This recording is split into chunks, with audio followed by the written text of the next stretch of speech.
siapa yang membacakan hadis ini, doa ini, riwayat ini setiap pagi di hari Jumat, setiap Jumat, saya mohon ampun kepada Allah. Allah satu-satunya Tuhan yang saya pertuhankan, yang selalu hidup, yang selalu menegakkan perhatian dan aturannya. Saya bertobat kepada Allah atas segala dosa yang pernah saya kerjakan. Maka Nabi memberikan komentar, ghufira lahu, maka Allah berkenan mengampuni dosa-dosanya. Wa in kana farran minaz zahfi, walaupun ia pernah melakukan satu dosa besar seperti melarikan diri dari medan juang.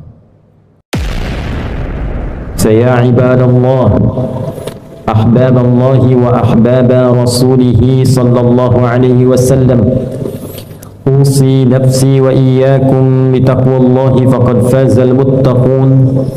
فلا تموتن إلا وأنتم مسلمون. فقال تعالى: يا أيها الذين آمنوا اتقوا الله حق تقاته ولا تموتن إلا وأنتم مسلمون. Hadirin jemaah Jumat rahimani wa rahimakumullah. Mengawali Jumat ini, khatib mengajak kita semua untuk selalu berusaha meningkatkan syukur dan takwa kita kepada Allah Subhanahu wa ta'ala. Syukur atas nikmat kehidupan yang masih Allah berikan kepada kita sesuai dengan ajal yang telah ditetapkan.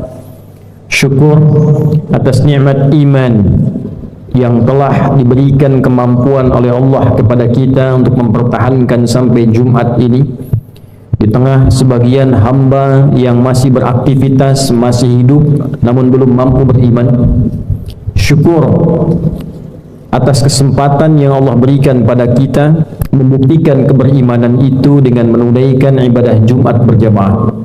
Semoga Jumat ini dijadikan oleh Allah Subhanahu wa ta'ala sebagai Jumat yang berkah, Jumat yang melahirkan perubahan kebaikan dan kemuliaan untuk kita semua.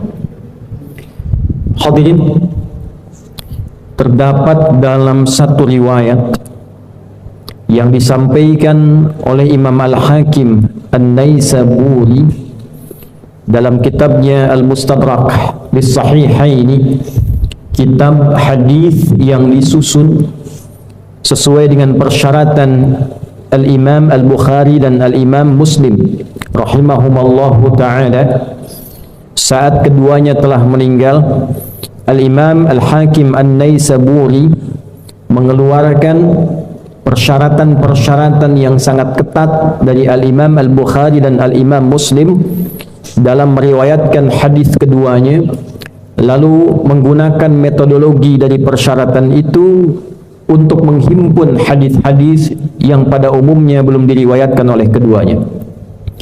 Maka di nomor hadis 1908 yang tersambung sanadnya pada sahabat mulia Abdullah bin Mas'ud radhiyallahu taala anhu, didapatkan satu keterangan hadis dari Nabi sallallahu alaihi wasallam ketika beliau bersabda, "Man qala dubura kulli salatin astaghfirullah alladzi la ilaha illa huwal hayyul qayyum wa atubu ilaihi ghufira lahu wa in kana farran minaz zahfi."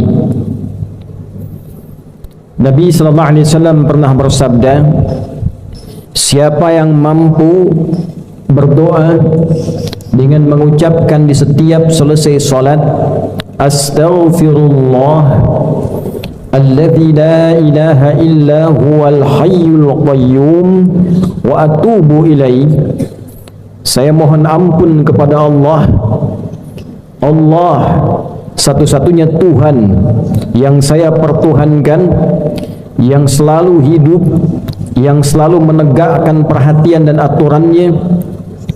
Saya bertobat kepada Allah atas segala dosa yang pernah saya kerjakan.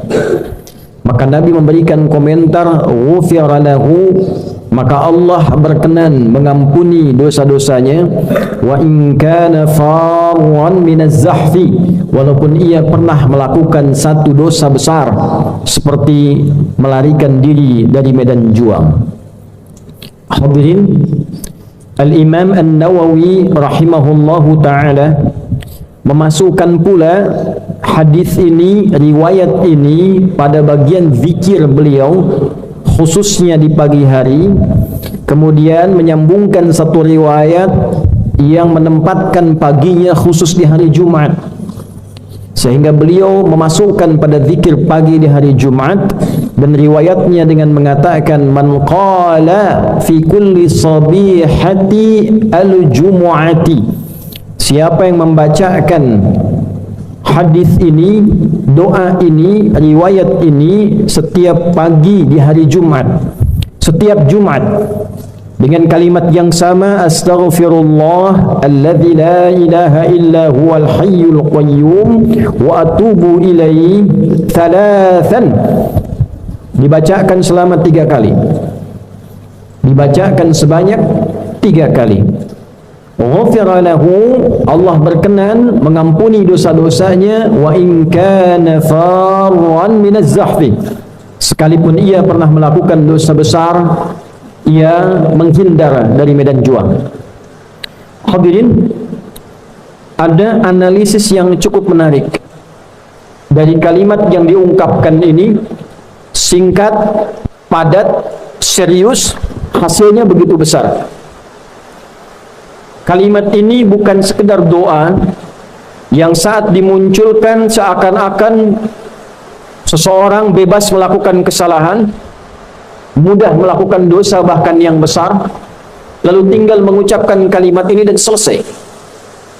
Ada pemahaman dalam setiap teks hadis yang disampaikan, ada pengertian dari setiap apa yang diajarkan oleh Nabi sallallahu alaihi wasallam, dan di titik itulah kita membutuhkan sanad untuk mengetahui itu semuanya. Kalimat astaghfirullah yang diucapkan setelah selesai solat ataupun juga setiap Jumat di akhir pekan memberikan kesan korektif dan evaluatif kepada setiap kita selaku hamba Allah subhanahu wa ta'ala. Koreksi dan evaluasi, mengoreksi hal-hal yang tidak tepat yang pernah kita kerjakan, mengevaluasi kinerja amal soleh kita yang mungkin belum banyak dikumpulkan, termasuk setelah menunaikan solat. Mengapa zikir pertama yang diungkapkan kalimat istighfar? Sebagian ulama mengatakan boleh jadi seharusnya hamba yang solat itu menunaikan solat dalam keadaan khusyuk, dia abai dengan sifat khusyuk itu. Ada yang baru takbir sudah ingat dengan pekerjaan, ada yang baru takbir sudah ingat dengan WA, ada yang baru takbir teringat dengan utang, ada yang baru takbir teringat dengan jalinan pertemanan. Dari mulai takbir sampai dengan salam ditutup yang terakhir, barangkali di bawah standar kekhusyuan, di bawah 50%, dia bisa fokus beribadah pada Allah subhanahu wa ta'ala.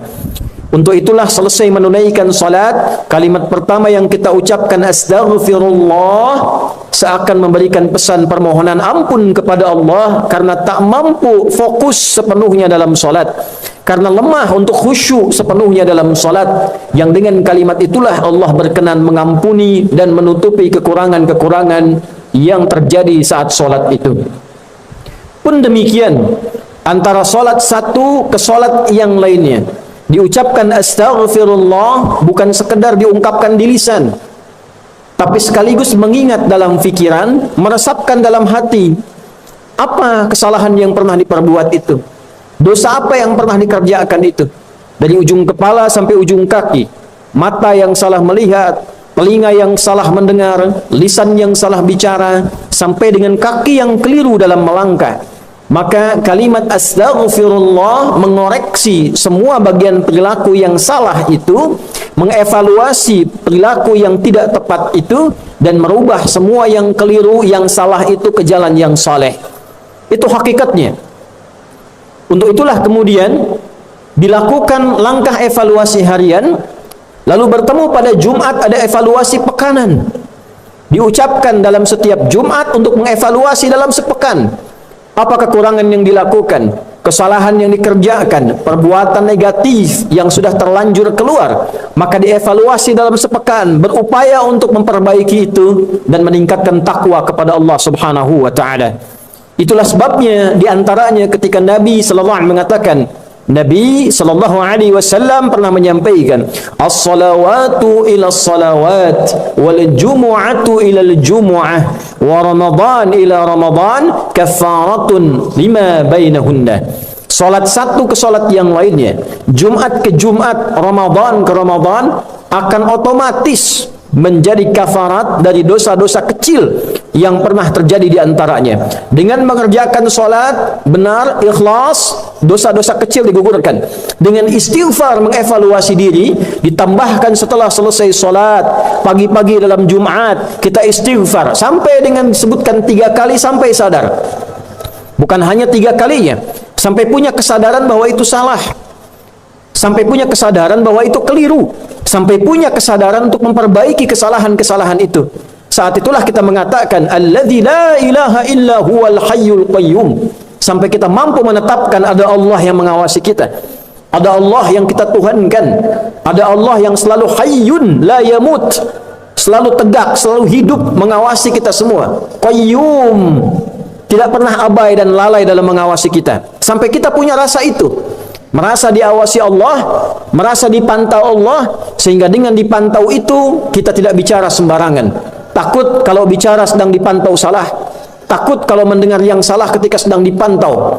Wa atubu ilaihi, dan di ujungnya kita kemudian berkomitmen, bertekad bahwa kita ingin berubah jadi orang baik. Kita bertobat pada Allah Subhanahu wa taala dan berjanji di hadapan Allah tidak akan mengulang itu kembali. Maka siapapun yang mampu melakukan ini, pantas bila Allah ampuni dosanya, karena dia mengevaluasi dirinya. Setiap hari 5 kali dia evaluasi minimal, setiap pekan dia evaluasi, dia berjanji menjadi pribadi yang baik, dia mengoreksi kesalahannya. Pantas Nabi mengatakan, kalau ada orang yang melakukan itu, bekerja dengan benar dan mempertahankan itu sampai dia wafat, maka Allah Subhanahu wa taala berkenan menganugerahkan kebaikan-kebaikan dalam hidupnya di dunia, di alam kuburnya terjaga, dan dimuliakan saat kembali pada Allah Subhanahu wa taala dalam kebaikan. Untuk itulah Al-Quran menampilkan waktu-waktu tertentu untuk berzikir istighfar ini. Ada yang menjelang subuh disebut dengan sahar, jamaknya ashar. Di Al-Quran surah ke-51 di ayat ke-18 Allah menyampaikan wabil ashari hum yastaghfirun. Ada orang-orang yang punya zikir khusus, orang-orang calon penghuni taman surga. Setiap kali akan datang subuh setelah tahajud, dia beristighfar kepada Allah Subhanahu wa taala. Astaghfirullah, astaghfirullah, astaghfirullah. Dan di antara zikir yang disebutkan pengampunan dosa tadi, astaghfirullah alladzi la ilaha illa huwal hayyul qayyum wa atubu ilaih. Dia sebutkan sampai 3 kali hingga terasa pada jiwanya. Orang-orang yang mampu mengamalkan itu diisyaratkan dalam surah Ali Imran setara dengan orang-orang yang berinfak, setara dengan orang-orang yang sabar, setara dengan orang-orang yang berbuat baik. As-sabirina was-sadiqina wal-qanitina wal-munfiqina wal-mustaghfirina bil ashar, wal-mustaghfirina bil ashar. Orang-orang yang rajin istighfar, rajin mengevaluasi diri, rajin memohon ampunan menjelang fajar, maka Allah setarakan seperti halnya orang-orang yang infak, orang-orang yang sabar, orang-orang yang khusyuk, dan orang-orang yang senantiasa dekat dengan Allah Subhanahu wa taala. Ada lagi yang memahami bahwa amalan-amalan itu menghadirkan kemuliaan-kemuliaan. Rajin istighfar juga berpotensi menambah kepercayaan Allah untuk memberikan titipan harta kepada kita. Ditemukan keterangan itu di Quran surat Nuh misalnya. Di ayat ke-10 itu dengan kalimat istighfar. Faqultu astaghfiru rabbakum innahu kana ghaffara yursilis samaa'a 'alaikum midrara wa yumdidkum bi amwal. Aku katakan, kata Nabi Nuh alaihissalam pada umatku, ayo istighfar kepada Rabbmu. Sungguh Allah itu maha menerima istighfar, maha menerima taubat, maha mengampuni dosa sebesar apapun. Kalau itu sudah diberikan, maka anugerah diturunkan, air hujan dibuka. Hujannya bukan musibah dalam arti yang buruk, hujannya turun dengan rahmat, hujannya kebaikan, hujannya menghilangkan, meringankan panas, menghilangkan penat, menghilangkan debu-debu yang menghadang. Wa yumdibkum bi amwal. Setelah itu Allah tambahkan harta benda supaya kita bisa ibadah dengan harta itu. Itulah sebabnya kenapa di Ali Imran disetarakan dengan munfiqin. Ketika hartanya datang, maka orang rajin istighfar, gemar berinfak. Bukan sekedar tambah harta, tambah mewah, tambah foya-foya, tidak. Pelaku istighfar, ahli istighfar, ketika dititipkan harta, dia gemar berinfak. Istighfar pengaruh kepada kekhusyuan. Wal qanitin, qanitun itu adalah sifat bagi orang-orang yang khusyuk dalam salat, diantaranya Al-Baqarah ayat 238, hafizu 'alas salawati was salatil wusta wa qumu lillahi qanitin.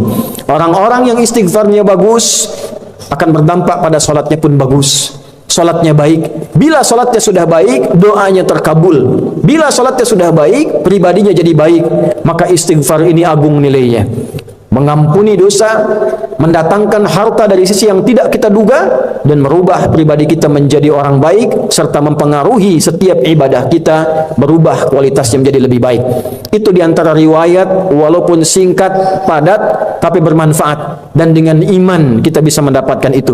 Berzikirlah dengan menggunakan iman, terimalah riwayat ini dengan menggunakan iman, lakukan dengan menggunakan iman, dan dengan iman itulah kemudian kita dihisab, dan dengan iman itulah kita hidup, dan dengan iman itulah kita dimuliakan oleh Allah Subhanahu wa ta'ala di dunia dan di akhirat. Semoga khutbah yang singkat ini bisa menjadi pedoman berkehidupan yang padat untuk kita dan menggugah kita untuk berevaluasi diri.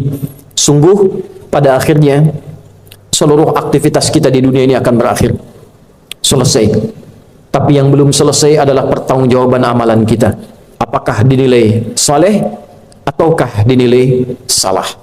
Jika sampai Jumat ini kita merasa masih banyak amal salah yang kita koleksi, sedikit amal soleh yang kita kumpulkan, dan kita berharap rahmat Allah, setidaknya manfaatkanlah Jumat ini untuk berintrospeksi, mengevaluasi diri, setidaknya menggunakan kalimat istighfar yang tadi diajarkan oleh Nabi SAW. Semoga dengan itu mengantarkan kita pada lembaran hidup yang lebih baik, dan juga menyampaikan kita pada akhir kehidupan husnul khatimah.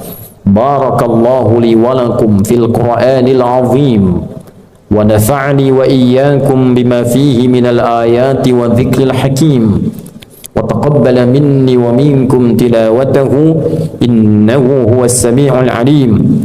Qudullaha yastajib lana wa lakum jami'an. Hadirin, pada khutbah yang kedua ini, mari kita tutup dengan berdoa kepada Allah Subhanahu wa ta'ala.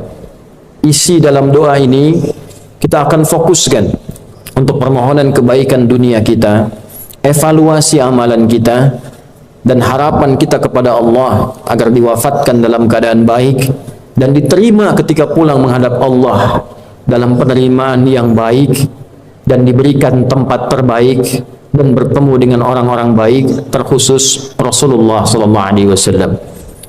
Qala ta'ala, inna Allaha wa malaikatahu yusalluna 'alan nabi ya ayyuhalladzina amanu sallu 'alaihi wa sallimu taslima. اللهم صل وسلم وبارك على هذا النبي الكريم الرسول الأمين نبينا وسيدنا محمد وعلى آله وصحبه أجمعين. اللهم نحمدك حمدا كما علمتنا أن نحمدك، ونشكرك شكرا كما علمتنا أن نشكرك. أنت المقدم وأنت المؤخر بيدك الخير إنك على كل شيء قدير. نستغفرك اللهم يا الله الذي لا إله إلا أنت سبحانك إنا كنا من الظالمين ونتوب إليك. ربنا لا تدع لنا في مقامنا هذا ذنبا إلا غفرته. Ya Allah, jika ada hambamu yang menunaikan Jumat saat ini, di tempat ini khususnya datang membawa dosa seberat sebesar apapun, maka mohon ampuni seluruh dosa-dosa kami ya Allah.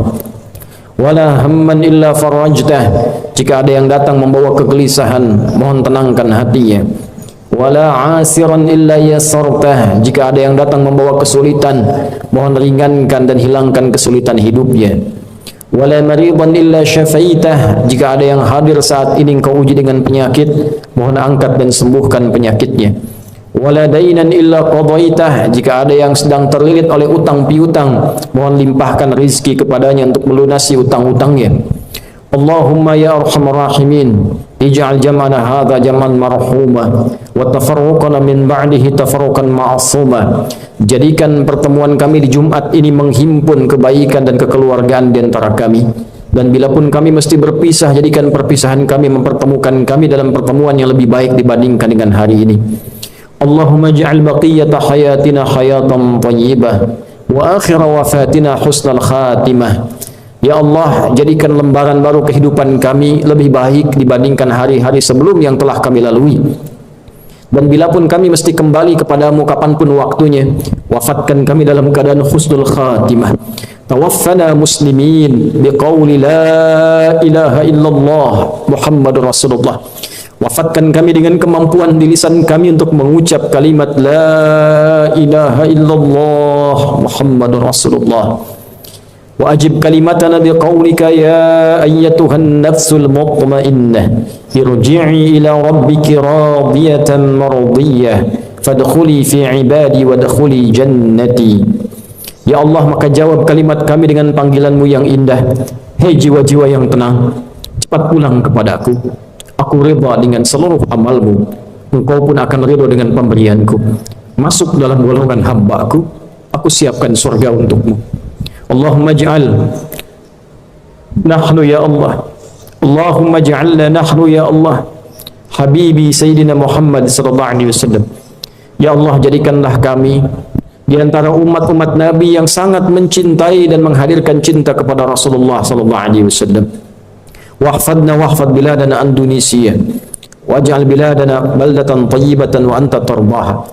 Ya Allah, mohon jaga kami ya Allah agar istiqamah dalam kebaikan, dan mohon jaga negeri kami Indonesia, dan jadikan Indonesia negeri yang penuh dengan rahmat darimu, dan kau jaga dari berbagai macam penyimpangan. Wahdi umara'aha liyahtadu ilaika wa liyakhaffifu hisabahum yaumal qiyamah, dan mohon berikan hidayah ya Allah, berikan hidayah kepada para pemimpin kami di level atas sampai yang rendah, agar berpegang teguh ya Allah pada nilai ketakwaan kepadamu demi meringankan hisab mereka di akhirat kelak. Wahfad ulama'ana waj'alhum mukhlasin lakad-din. Ya Allah, dan jaga para ulama kami dengan kesehatan, keikhlasan, ketakwaan dalam menyampaikan risalah dakwah mereka. Allahumma barik hadhil madrasah akhyar wa ma'had amira ya arhamar rahimin wa man fiha wa muassisihi wa mu'tamirih. Ya Allah, berkahi madrasah akhir ini, ma'had Yamira, dan seluruh yang mendirikan, seluruh yang menjaga, menghidupkan, dan ikhlaskan kami untuk mendapatkan ridhamu ya arhamar rahimin. Allahumma unsur ikhwatana fi Palestin, Allahumma unsur ikhwatana fi Palestin waj'al ahya'ahum mujahidina fi sabilik wa mautahum syuhada wa alhiqna ma'ahum fi rahmatika ya arhamar rahimin. Ya Allah, anugerahkan pertolongan terbaikmu pada saudara-saudari kami di Palestina. Jadikan setiap yang hidup di antara mereka sebagai pejuang ikhlas karenamu, dan jadikan setiap yang wafat syuhada dalam pandanganmu, dan sertakan kami bersama mereka dalam rahmat yang telah Engkau tetapkan. Rabbana atina fid dunya hasanah wa fil akhirati hasanah wa qina adzaban nar. Wa sallallahu ala sayyidina Muhammad wa ala alihi wa sahbihi ajma'in.